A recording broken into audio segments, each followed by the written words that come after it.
I am Karen Dodds. I'm the president of STAO. I hope you're enjoying the conference so far. And I'd like to introduce to you a couple of our fantastic speakers. First one is Caitlin Corrington. As an educator, researcher, and lifelong learner, Caitlin's passion is on inspiring and engaging youth in the world around her. She is the manager of education for the national nonprofit organization ACTUA, where she works directly with teachers across Canada to foster innovation in STEM. Tracy Ross is the director of network membership of ACTUA. She has a strong background in STEM and public engagement. Her role at ACTUA is to oversee all aspects of ACTUA's services to its 37 network member organizations across Canada who help build ACTUA's national capacity as a leading STEM education outreach organization for youth. Welcome to Tracy and Caitlin. Thank you. Thank you, Karen. We're so excited to be here. Can I just give you that? Sure. As Karen mentioned, my name is Tracy, and this is Caitlin. Originally, this session was going to be presented by Jennifer Flanagan, our CEO, and she sends her regrets for being here today and was just unable to make it. But you get two for the price of one, so maybe that's a bonus. We hope so. Thanks, everybody, for coming today. We are here to talk a little bit about ACTUA, some of our recent findings in surveying youth around their interest and confidence in digital skills with learning. But I just wanted to quickly start, and I will also mention that I will do the first half of the presentation, and Caitlin will do the second half of the presentation as manager of education. She's going to speak to how we engage teachers specifically, and I'll speak more to overall around ACTUA and a little bit of what we're hearing. Thanks, Caitlin. Yeah. So ACTUA, who's here heard of ACTUA? Has anyone heard? Yeah, there we go. We have a couple of our network member directors here in the room today, from Trent University, Madison, and from Carleton University, Christine, thank you. And so ACTUA is a national charity, as Karen mentioned, and our focus is on STEM education and youth. And we are formed as a network of universities and colleges, 37 across the country. I'll speak a little bit more to that, but those programs do deliver, and they support youth and their influencers to deliver STEM activities and programs throughout the year.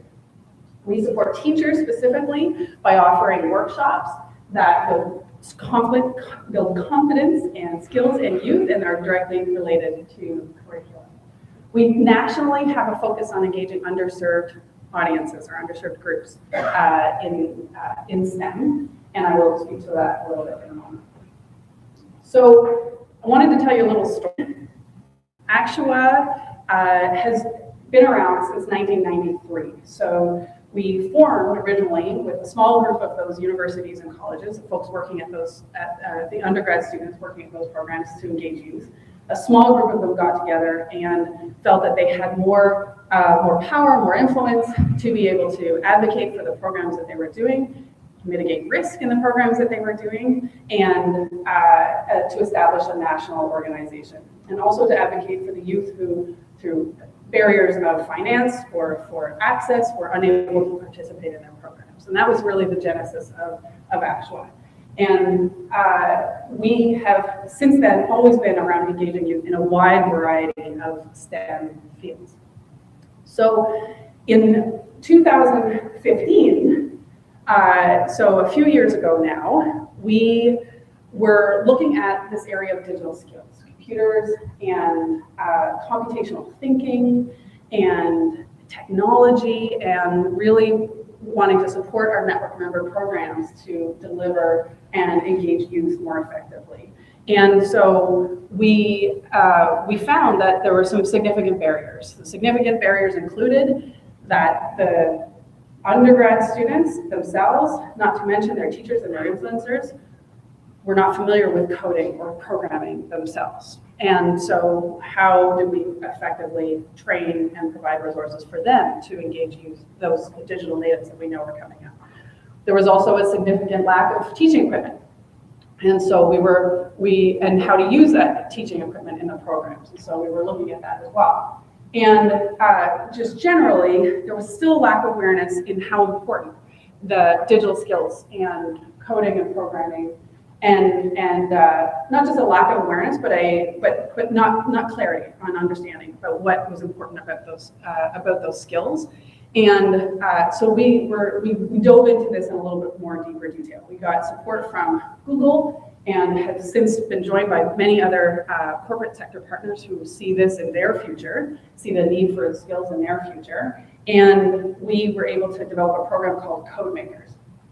And we have since then engaged, I can't remember exactly the numbers, but it's a lot of youth, more than 200,000, I think, over the course since 2015, in camps, clubs, workshops in schools, and other programs designed to engage youth in digital skills and technology. So we've done a fair amount of thinking. I will say that we are always still thinking and learning and seeing how this plays out in our different contexts. So Jennifer, our CEO, probably wouldn't want to admit how new we were at this in 2015, but we were very new and we're still learning. Things are still changing. But I will say that the field is definitely coming along with us, and there's a lot of exciting developments.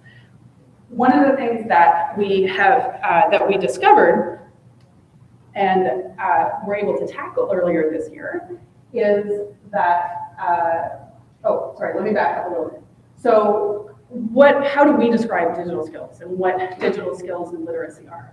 Actually, as a nonprofit charity, although we provide a lot of support to teachers and programs in schools, we connect to curriculums, we tend to look across many different curriculums, many different provincial curriculums. So you may not see specific curriculum connections, although Caitlin's going to speak to that a little bit in here. But when we're talking about digital skills, we are talking about, we know that youth use technology, they're very good at using technology, but do they know what's behind it? And if they don't know what's behind it, where does that situate them in their potential for future participating in future workshop or just generally existing.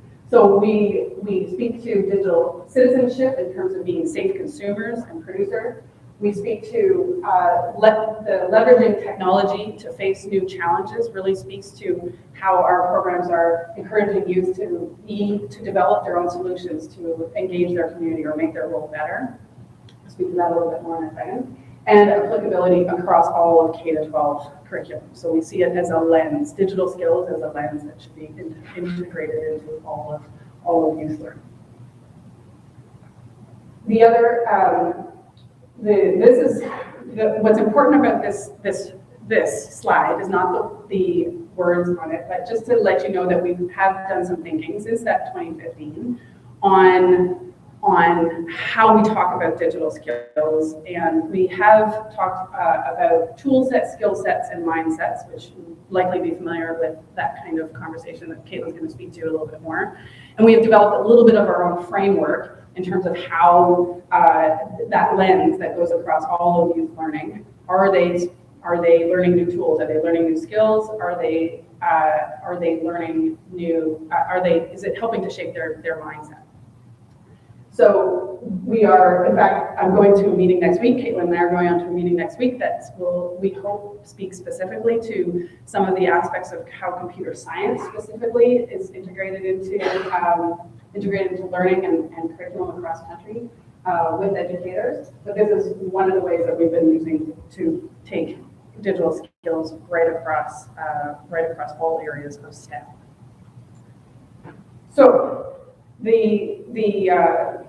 that's a little bit about what we've learned, and we've also learned what we didn't know. So one of the things we learned we didn't know was exactly how youth were thinking about digital skills in their lives and how they were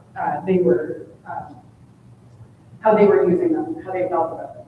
So at the beginning of 2018, in January, we engaged 1,500 youth aged 12 to 18. Abacus Research helped us engage those youth right across country in all regions in a variety of demographic sectors and socioeconomic segments, and their parents. So each of their parents were also engaged as well.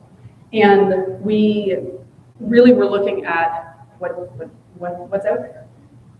The link is online, or the link is there. If you just go to Actua's blog, you will see that some of the findings of that report. I'll also upload it to the STAO, to the SHED website after this session so that you have the full report. I just wanted to touch a little bit on some of the learnings that we gained from it and see where that resonates with you.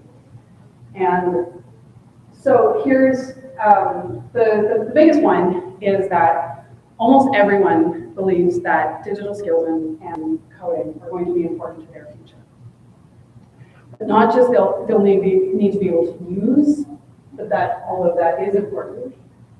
But also there's some interesting pieces when we get to thinking about how they're going to be able to create or how they think they're going to need to create in the future. But knowing how to use is really important. And I don't think that anyone would be surprised by that. But we do know that, this is a little bit too small, sorry about that. Let me go back. The second big finding is that more than 50% of students want opportunities to learn how to code.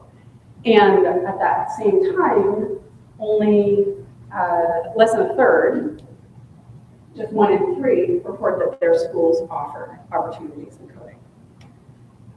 So just let that sink in. I don't know how that resonates with the situations that you find yourself in at schools.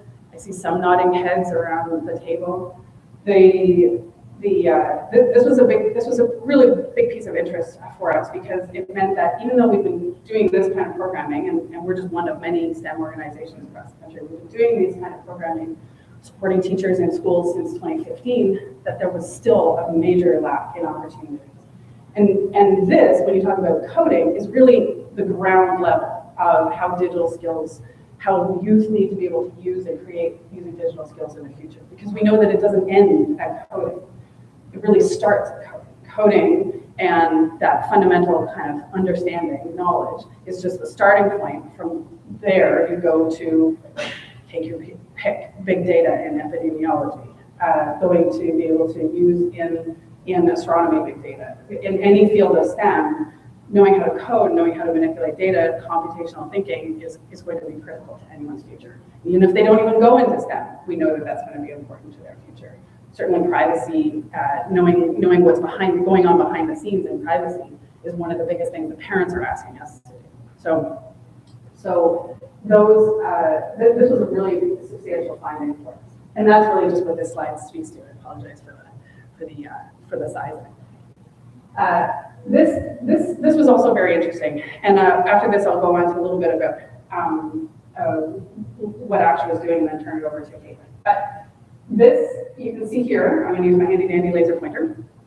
So the green bars here are boys, self-identifying boys, and the yellow bars are girls, self-identifying girls. And this is how their answers to how interested are you in careers that involve coding or programming. And while, as I said, while many of them are interested, when you get up here to the extremely interested, there is a huge gender gap there. And we see that as a very interesting and important piece, because if girls feel like it's not important, we know that interest and how important things are for a motivator to not just girls, but especially girls, that we feel like they won't pursue it and that they might even avoid it. And that is really important to us. Not just to change girls' minds, but to indicate for everyone how important gender and approach to learning and the perception of coding, which we are all familiar with, is really actively changing the way girls think about themselves right now and how we need to work to change that. So this is revelatory to us. It's been a bit of great interest on the media as well. And it has spurred, there's a pointer, I apologize if I just,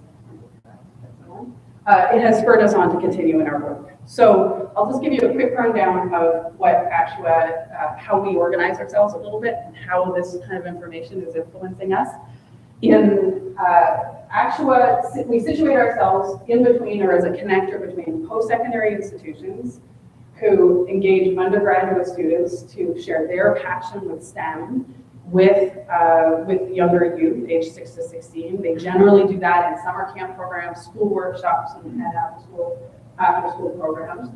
industry, the corporate partners that support Actua's programs and help us support those post-secondary institutions to deliver their programs, and communities and youth, so the critical partners in formal education, in community groups that help us engage youth and help us engage youth that, as I had said, are traditionally underrepresented in the STEM field.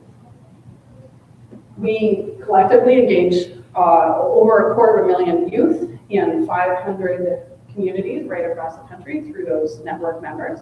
And we also have a team that we hire directly that goes where network members aren't. Generally, that's in Northern Canada as well. So we have 3 national programs that that each come with their set of support to network members, best practices, and successful and content as well, and partners. One of those is the National Girls Program, and together we engage more than 10,000 youth a year in that. And that is really, as I said, a set of best practices on how we engage girls in programs. It tends to occur in terms of providing a variety of options for girls to learn, including all-girl environments, mentors mentors and allies that offer STEM that's not just gender neutral, but that gives girls a chance to have a say in what it is they are learning and shape their own future, all the while integrating that digital skills lens that we were just talking about, and provide many opportunities for girls to learn.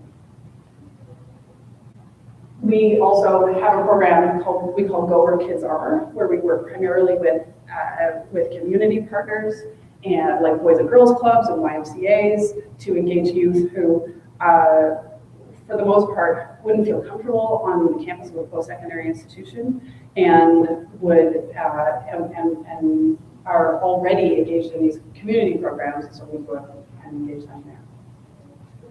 We also have the Indigenous Youth in STEM program, where we provide customized opportunities for engaging youth in Indigenous communities. And we have a few sessions here at STAO talking about that program as well. So with that, I will turn it over to Caitlin, who's going to talk a little bit about this new area for us, which is specifically teacher training. And just give me a moment while I switch over the lav mic.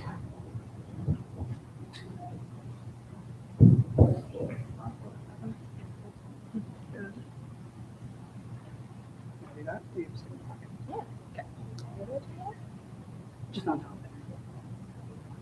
there. Okay. Excellent, thanks. Sorry, we're not more practice with our transitions on mics.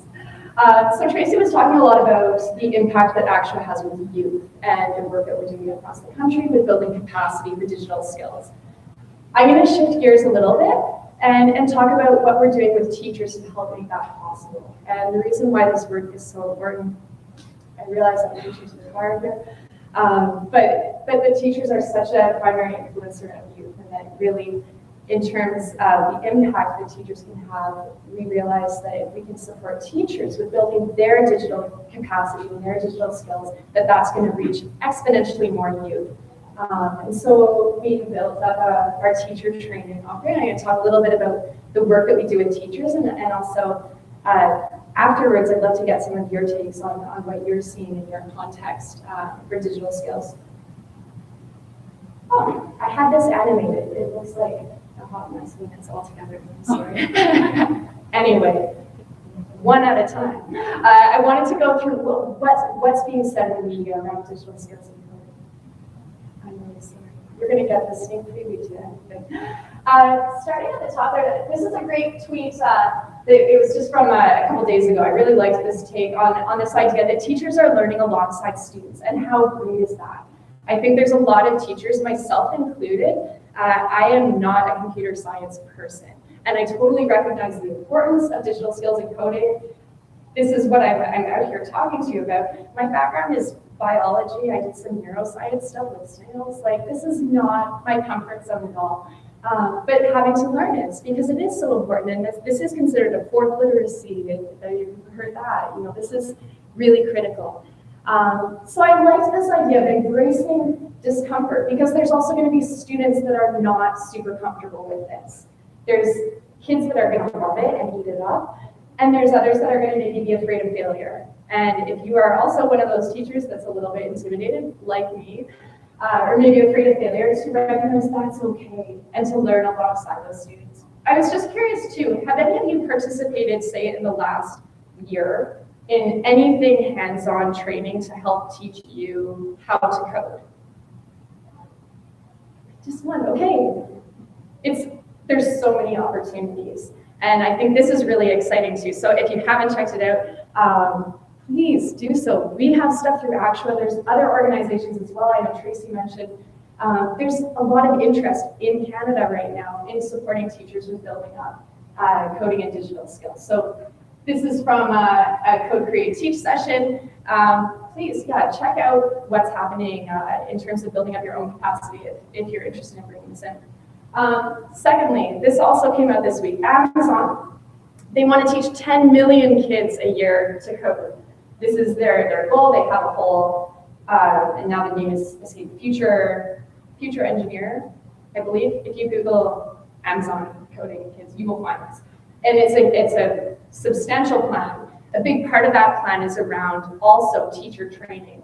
Microsoft, Google, these big industry people, they're realizing that the kids today, that's their future. Those are the future employees. And so they had better ensure that those kids have the skills and the competencies that they want for their future employees. And so a big part of that is funneling money into programs that will teach kids to code. And with that, help make sure that the teachers can actually teach the kids to code. And so a lot of it is through partnerships. I believe the Amazon one is with code.org. But there's lots of interest and initiative in making sure that teachers have those skills as well. However, if you move over onto the right-hand side of the screen, headline there, do more coding in schools or risk economic pain? And so recognizing there's a real sort of financial industries interested in this, but also from the same website, school computing and unfocused mess. And just say, really, where is that structure needed? I was really happy to see, these are from UK. Just this morning, there was a news article around a big investment. It's £84 million in computer science education in the UK. Tracy sent me that, which is great. So this is great to see that, there's an interest in investing in this, but really that there has to be that capacity at the educator level to make it possible. So this too is there's some research, and we can share this slide deck with you too if you're interested. I put in some links there around what research is saying around what impact teachers can have with students. And there are scientific studies, you probably don't need them to know that you as a teacher have direct impact on student achievement.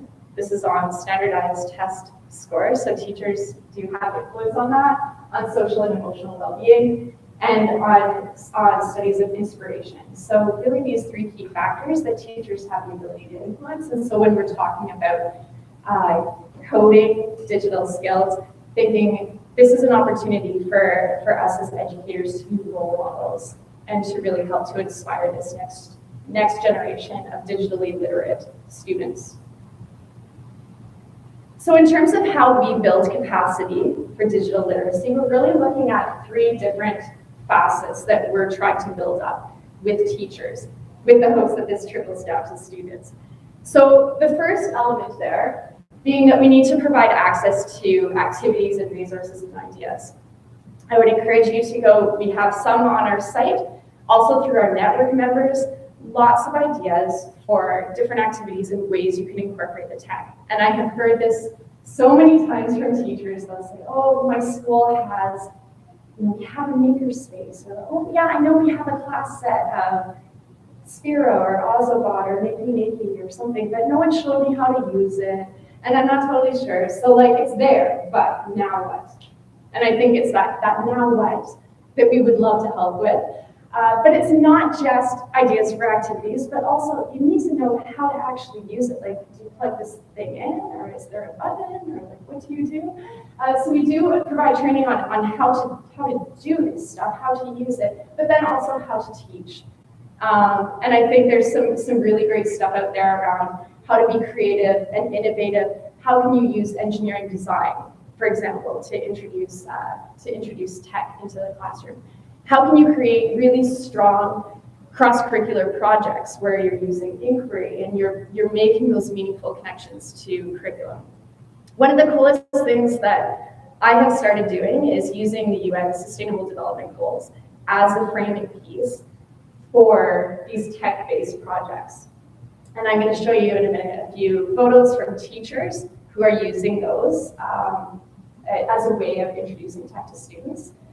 Also, Microbits, they have, I think it's still on for another week, they have an international competition on right now to have students submit ideas around projects using Microbits to solve and face, I don't know that you would solve a global challenge, but face a global challenge. Really interesting stuff, very relevant to science curriculum, but also you can make really meaningful connections to other subjects as well across grades, which is great.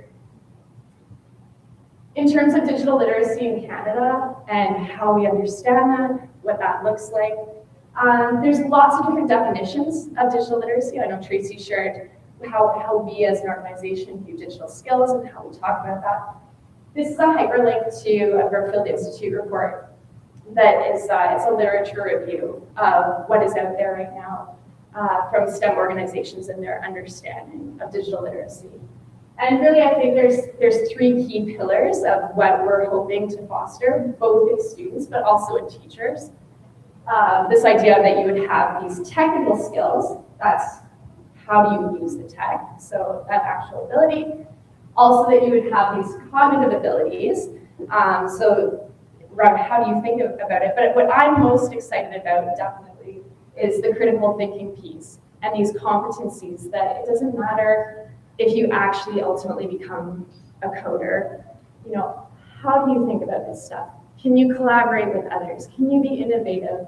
You know, these are things, these are lifelong employability competencies. And just because students graduate doesn't mean that they stop building those. And I think as teachers too, we don't ever stop learning. I think that's really important too, to think about, okay, we can't say like, I've become a critical thinker and I'm good. I think that's something that you can continue to work on. It's that this is a lifelong journey. And you know, here we all are in this professional learning environment. Like, this is an example of it in practice right now, that we are continually working on building those competencies. This year, I wanted to talk a little bit around what teachers learning code can look like. And so for those of you who haven't participated in a professional learning environment focused on coding, this is kind of a sneak peek of the type of stuff that Actua does.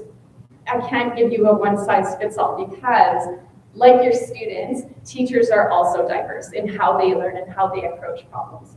And so I really wanted to point out how important it is to recognize that diversity and to understand that it doesn't matter your background or your subject matter expertise or whatever grades you teach, that there are entry points for this tech. And I like this quote too from George Couros, if you follow him on Twitter, or know of his work. He's a really fantastic educator in Alberta. The technology is not just a tool, but that it can give learners a voice that they may not have had before. And I think that's a really interesting point too, to think about how could the technology that you're using in the classroom, how could it empower students, or how could it meet diverse learners that otherwise they may not have been able to demonstrate their learning. This is a way of demonstrating understanding that's pretty cool. All right, so I have two videos that these are super short, like 10-second videos, but I wanted to show them as an example of diversity in terms of teacher learners and what that can look like. So these two teachers, they're two groups of teachers, they were given the exact same problem. And so the problem was to create a prototype using a piece of tech to face a global sustainability challenge, environmental sustainability. So Tracy will help me. We'll start with the video on the left here. And then I'll explain.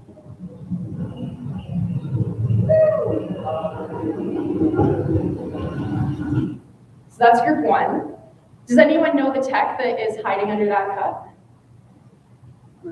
Andrew? Awesome.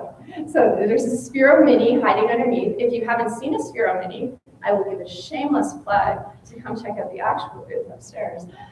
We also have some hands-on with Sphero Mini at the digital playground at 12:45. There you go. Sphero Mini is super cool. These are programmable spherical robots. And so what they've created there is an ocean sweeper. And so the two yellow arms on either side there, they're designed to go along the surface of the ocean, and they would sweep up debris and litter and stuff that has gone in the ocean. So this was their prototype. Super cool. So that's group one. Hi, we are the detectors, and this is our small space and big idea creation lab. This is Sketch, the detector of all pesky uses in your house.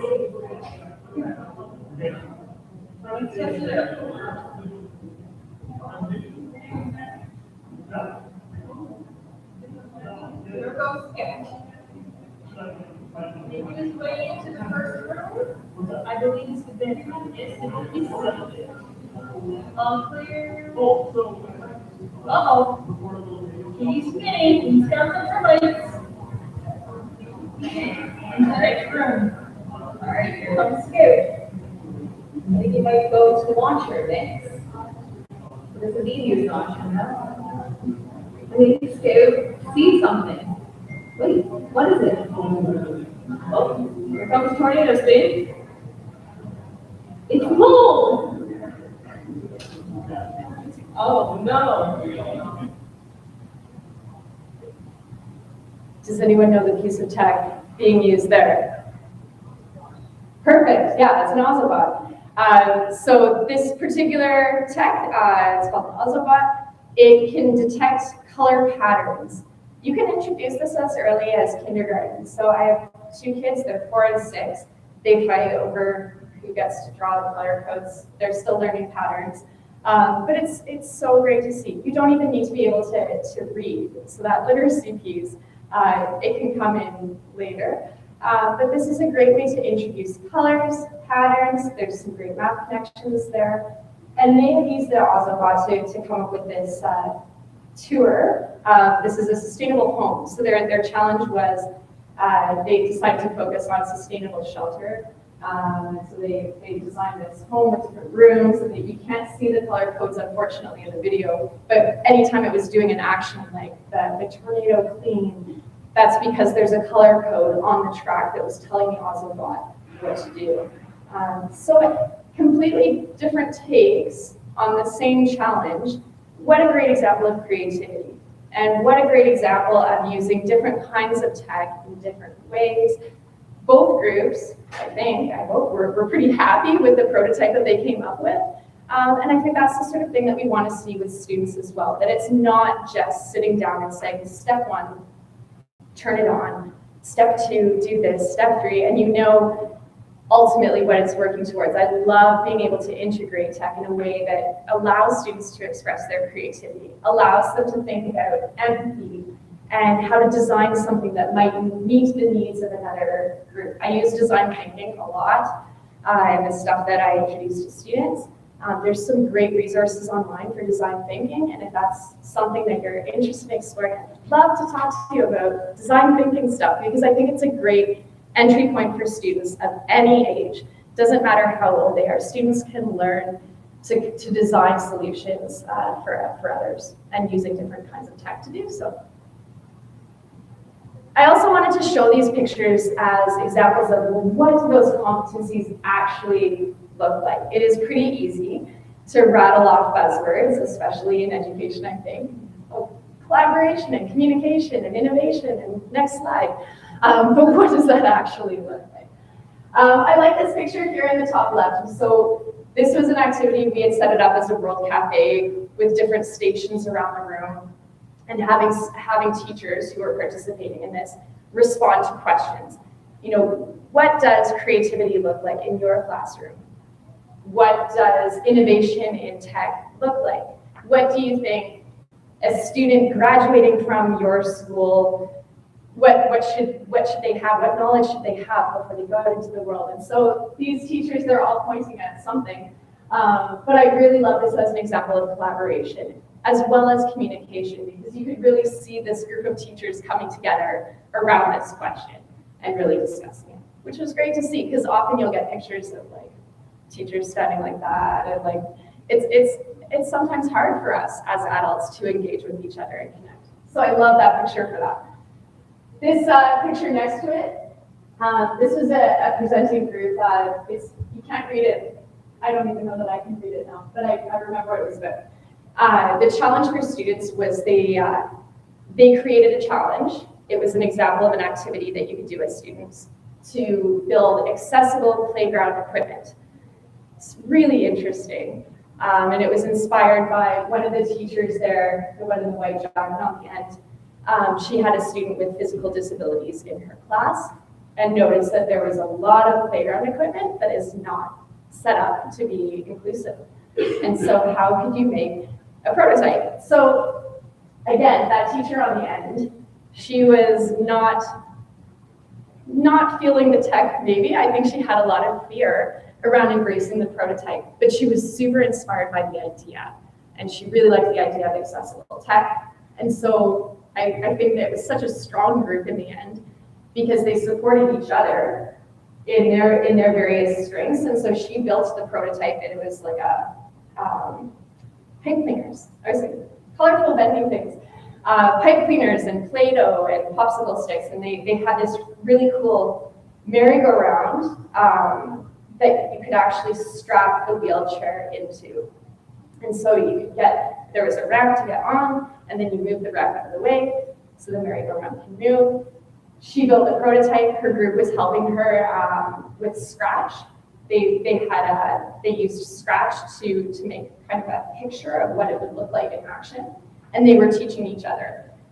She had never seen Scratch before. She had never seen block coding or block programming. So really great example of collaboration and support. And then in the bottom here, this group here, I just liked it because it shows that they are doing a tech-based project, but it doesn't mean that everyone has to be doing the exact same thing, or that you need to have one-to-one devices. So this is another thing. You say, well, I have 30 students in my class. I don't have 30 Sphero minis, so I guess I'm out. Like, definitely not. It does not have to be that way. So in this group here, they have one Ocelot among 4 people. They have someone there working on an iPad who's doing research on different applications and things that they can do. The woman here, she's working on, I'm not quite sure. She might just be sitting for a moment. But we have on the other side, she's designing, she's with the marker. And then on the other side there, she's working with her handheld device. They were all talking. They had a notebook that I looked at for their prototype. Really cool. You could do a lot of different things. And that was for one piece of tech for all 4 of them. So that it can look like different things. And that's okay too. This was also something that I wanted to just reinforce too, that in terms of what does the 21st, we talk a lot about 21st century learners. What does a 21st century educator look like? And there's a link there as well. If you follow the link, it goes into each different piece of like, well, what does this look like to be an educator today? And how cool is this?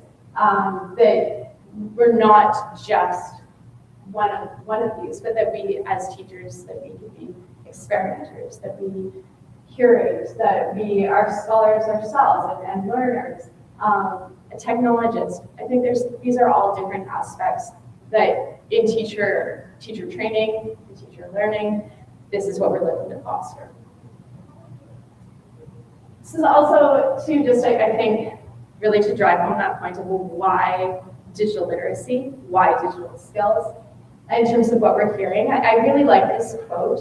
This is from a teacher in BC.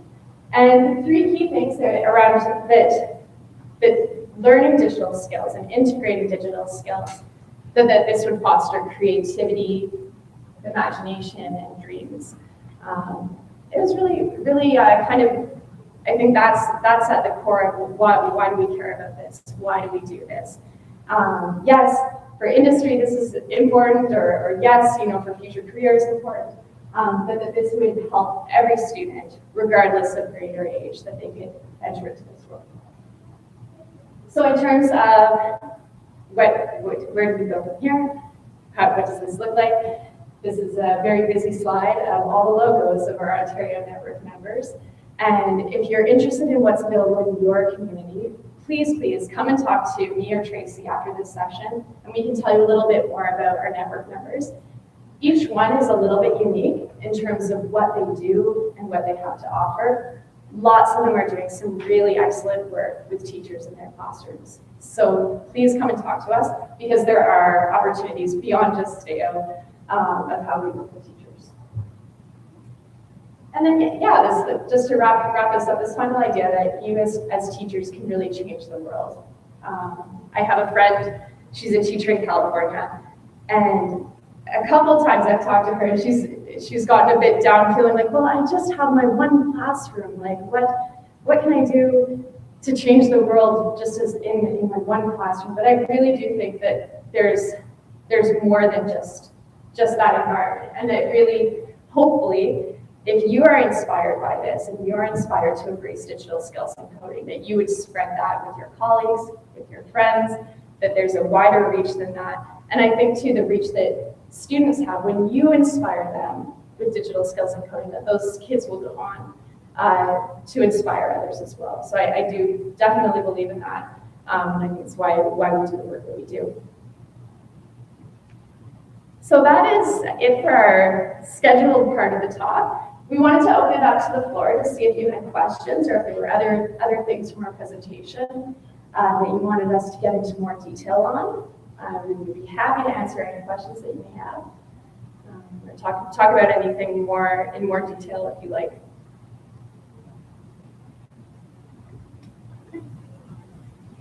Come visit us at our booth, Yeah. and make sure you say that other thing. And we have visit several us other at our sessions booth. happening. We'd love to talk to anybody after. Yeah. So on behalf of STAO Conference Planning Committee, we wish to thank you, speakers. Without STAO would not run without excellent speakers like this. So STAO has a significant donation has been made to Toronto Sick Kids on behalf of their speakers. So be sure to visit them in their booth, Actua. It's also, you are doing a session at the playground at 12:45. Yes. So I think there will be some little robots. There will be robots. Yeah, We can talk more about that. Okay. Yeah. Thank you so much. Thank you very much. Thank you. Thank you.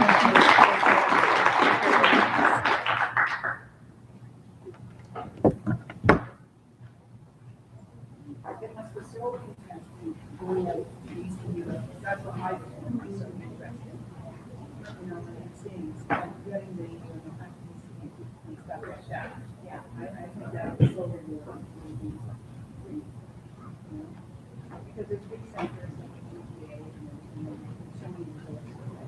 But if we go outside, you can actually further up more across Europe. And then you open up a opportunity where anyone